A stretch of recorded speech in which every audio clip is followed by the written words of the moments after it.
Hi வணக்கம், நான் Jain banking minutes சேனலுக்காக இன்றைக்கி இந்த வீடியோவில் என்ன பார்க்க போகிறோம் அப்படின்னா, இந்தியன் பேங்க்கோட IndPay ஆப் யூஸ் பண்ணி எப்படி ஒரு எஃப்டி அக்கௌண்ட் ஓப்பன் பண்ணுறது. ஸோ எஃப்டி அக்கௌண்ட்டுங்கிறது ஃபிக்ஸட் டெபாசிட் அக்கௌண்ட். அந்த அப்படி ஒரு அக்கௌண்ட் ஓப்பன் பண்ணணும் அப்படின்னா நீங்கள் பேங்க்குக்கு போய் ஃபார்ம் ஃபில் பண்ணி கொடுத்து தான் பண்ணணும் அப்படின்னு அவசியம் இல்லை. வீட்டில் உட்காந்தபடியே மொபைல் பேங்கிங் ஆப் மூலியமாக அதை பண்ணிடலாம். ஸோ அதை எப்படி பண்ணலாம் அப்படின்னு சொல்லிட்டு இன்றைக்கி பார்க்க போகிறோம். வீடியோக்கு போகிறதுக்கு முன்னாடி இன்னும் இந்த சேனலுக்கு நீங்கள் சப்ஸ்கிரைப் பண்ணலன்னா மறக்காமல் சப்ஸ்கிரைப் பண்ணிவிட்டு அப்புறமா வீடியோ பாருங்கள். அண்ட் நோட்டிஃபிகேஷன் பட்டனை ப்ரெஸ் பண்ண மறந்துடாதீங்க. உங்கள் ஃப்ரெண்ட்ஸ்கிட்டையும் சொல்லி சப்ஸ்கிரைப் பண்ண சொல்லுங்கள். இந்த வீடியோ பிடிச்சிருந்துச்சுன்னா வீடியோவுக்கு ஒரு லைக் கொடுக்க மறந்துடாதீங்க. லைக் பண்ணுறது ஒரு செகண்ட் வேலை தான், ஆனால் எனக்கு வந்து அது ரொம்ப பெரிய மோட்டிவேஷன். ஓகேவா? ஸோ இன்றைக்கி நம்ம வீடியோக்கு போகலாம்.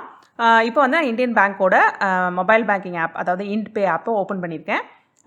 ஏற்கனவே வந்து இந்த ஆப்பை நீங்கள் இன்ஸ்டால் பண்ணி மொபைல் பேங்கிங் ஒழுங்காக ஆக்டிவேட் பண்ணியிருந்தீங்க, அந்த ப்ரொசீஜரை முடிச்சிருந்தீங்க அப்படின்னா இந்த மாதிரி லாகின் ஸ்க்ரீன் வரும். அந்த லாகின் ஸ்க்ரீனில் உங்களுக்கு CIF நம்பர், உங்களோட யூசர் நேமாக ஆல்ரெடி வந்து ஃபில் ஆகி இருக்கும். பட் இது வந்து இந்த ப்ராசஸ் எப்படி பண்ணுறதுன்னு தெரியல, எப்படி வந்து மொபைல் பேங்கிங் ஆப்பை இன்ஸ்டால் பண்ணி ஆக்டிவேட் பண்ணுறதுன்னு தெரிலனா நான் தனியாக அதுக்கு ஒரு வீடியோ போட்டிருக்கேன்.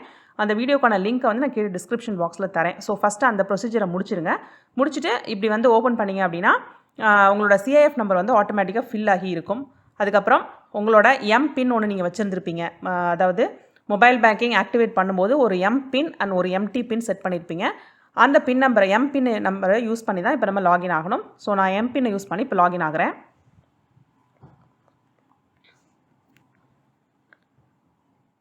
ஸோ ஆப்குள்ளே லாகின் ஆகியாச்சு. இப்படி தான் இருக்கும் இன்டர்ஃபேஸ். ஸோ இப்போது பார்த்தீங்கன்னா இருக்கிற சில ஆப்ஷன்ஸில் டெபாசிட்ஸ் அப்படின்னு சொல்லிட்டு ஒரு ஆப்ஷன் இருக்கு இல்லையா, அந்த ஆப்ஷனை ப்ரெஸ் பண்ணுங்கள்.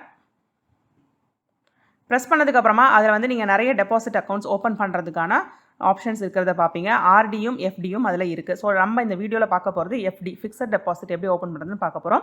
ஸோ கீழே எண்டில் இருக்கிற ஃபிக்ஸட் டெபாசிட் அப்படிங்கிறத கிளிக் பண்ணுங்கள். கிளிக் பண்ணோன்னே உங்களுக்கு இப்போது அந்த ஒரு எஃப்டி பேங்க்குக்கு போய் நீங்கள் ஃபார்ம் ஃபில் பண்ணிங்கன்னா என்னென்ன டீட்டெயில்ஸ் கொடுக்கணுமோ அந்த டீட்டெயில்ஸ்லாம் இங்கே நீங்கள் கொடுக்கணும்.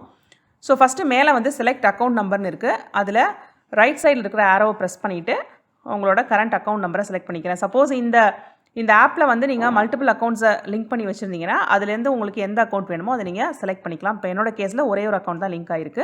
ஸோ அந்த அக்கௌண்ட்டை செலக்ட் பண்ணிக்கிறேன். இப்போ இந்த அக்கௌண்ட் என்ன அப்படின்னா, எஃப்டிக்கு நீங்கள் எவ்வளோ மணி ஃபில் பண்ணுறீங்களோ அந்த மணியை வந்து இந்த அக்கௌண்ட்லேருந்து தான் டெபிட் பண்ணும். ஸோ இந்த அக்கௌண்ட்டில் நீங்கள் ஃபில் பண்ணுற அமௌண்ட்டை விட அதிகமான அமௌண்ட் மணி இருக்கான்னு ஃபஸ்ட்டு உறுதிப்படுத்திக்கோங்க. அதுக்கப்புறமா இந்த ப்ராசஸை ஃபாலோ பண்ணுங்கள். ஓகே, அடுத்தது பார்த்தீங்கன்னா எஃப்டி ரெகுலர்னு சொல்லிட்டு ஒரு ஆப்ஷன் இருக்குது. ஸோ உங்கள் அக்கௌண்ட்டுக்கு எந்த எஃப்டி அக்கௌண்ட் வந்து செட் ஆகுமோ அந்த ஆப்ஷன் வந்து ஆட்டோமேட்டிக்காக செலக்ட் ஆயிருக்கு. ஸோ இதை நீங்கள் மாற்ற முடியாது இந்த கேஸில். ஸோ அடுத்தது டைப் அப்படின்னு சொல்லியிருக்கிறத கிளிக் பண்ணுங்கள். டைப்பில் வந்து ஜென்ரலாக NRE அப்படின்னு. ஸோ இந்த இடத்துல வந்து நீங்கள் ஜென்ரல் அப்படின்னு சொல்லிட்டு சூஸ் பண்ணுங்கள். அடுத்தது கேட்டகரியை ப்ரெஸ் பண்ணிவிட்டு பப்ளிக்கா, சீனியர் சிட்டிசனா, ஸ்டாஃப் சீனியர் சிட்டிசனா, இதில் எந்த கேட்டகரியில் நீங்கள் வருவீங்க அப்படின்னு சொல்லிட்டு பாருங்கள். சீனியர் சிட்டிசன்னா உங்களுக்கு வயசு 60 வயசுக்கு மேலே இருக்குது, நீங்கள் ரிட்டையர்டு பென்ஷன் வாங்கிட்டு இருக்கீங்க அப்படின்னா சீனியர் சிட்டிசன். ஸ்டாஃப் அப்படின்னா நீங்கள் இந்தியன் பேங்க்கோட ஸ்டாஃப்னா அந்த ஆப்ஷன் சூஸ் பண்ணலாம். இந்தியன் பேங்க்கோட ஸ்டாஃபு அண்ட் சீனியர் சிட்டிசன்னா லாஸ்ட் ஆப்ஷன். ஸோ என்னோட கேஸில் நான் சீனியர் சிட்டிசனும் இல்லை, இந்தியன் பேங்க் ஸ்டாஃபும் இல்லை, அதனால் பப்ளிக்னு சூஸ் பண்ணுறேன். அடுத்தது டென்யூர் ஆஃப் டெபாசிட், எத்தனை வருஷம், எத்தனை மாதம், எத்தனை நாட்கள் அப்படின்னு சொல்லிட்டு சூஸ் பண்ணணும். ஸோ நான் ஒரு உதாரணத்துக்கு 1 வருஷம் அப்படின்னு மட்டும் சூஸ் பண்ணுறேன். உங்கள் கேஸில் என்னவோ அந்த ஆப்ஷனை இங்கே சூஸ் பண்ணிக்கோங்க. ஸோ ஃபஸ்ட்டு பாக்ஸ் வந்து வருஷம், நடுவில் இருக்க பாக்ஸ் வந்து மாதம், கடைசியாக இருக்க பாக்ஸ் வந்து நாட்கள். ஸோ அதை வச்சு தான் டேர்ம் கேல்குலேட் பண்ணப்படுது. ஸோ இங்கே மேலே போட்டிருக்க மாதிரி, அதாவது கீழே போட்டிருக்க மாதிரி மினிமம் டேர்ம் வந்து எத்தனை நாட்கள், மேக்ஸிமம் டேர்ம் எத்தனை நாட்கள்னு போட்டிருக்காங்க.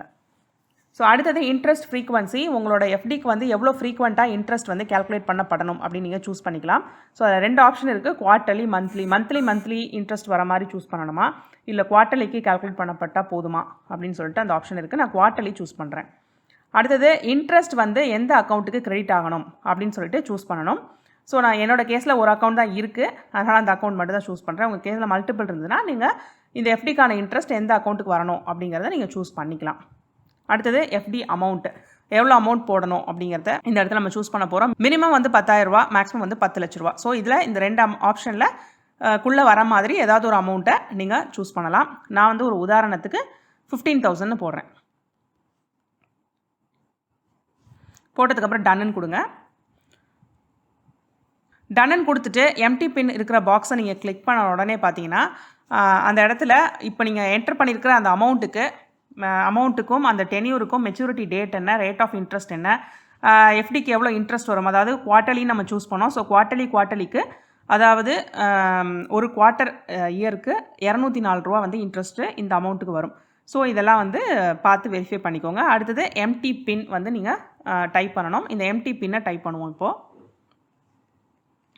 ஸோ எம்டி பின்னை ஃபில் பண்ணிவிட்டு டன்னு கொடுத்துட்டு சப்மிட் அப்படின்னு கிளிக் பண்ணோன்னே உங்களோட எஃப்டி வந்து க்ரியேட் ஆகிடும். இங்கே மேலே நீங்கள் ஃபில் பண்ணியிருக்கிற என்னென்ன ஆப்ஷன் ஃபில் பண்ணியிருக்கீங்களோ அந்த ஆப்ஷன் படி அத்தனை டென்யூருக்கு அவ்வளோ அமௌண்ட் வந்து இமீடியட்டாக உங்களோட இந்தியன் பேங்க் அக்கௌண்ட்லேருந்து டெபிட்டும் ஆகிடும். அவ்வளோதாங்க. எஃப்டி ஓப்பன் பண்ணணும்னா நீங்கள் பேங்க்குக்கு போய் தான் அதை ஓப்பன் பண்ணணும் அப்படின்னு அவசியம் இல்லை.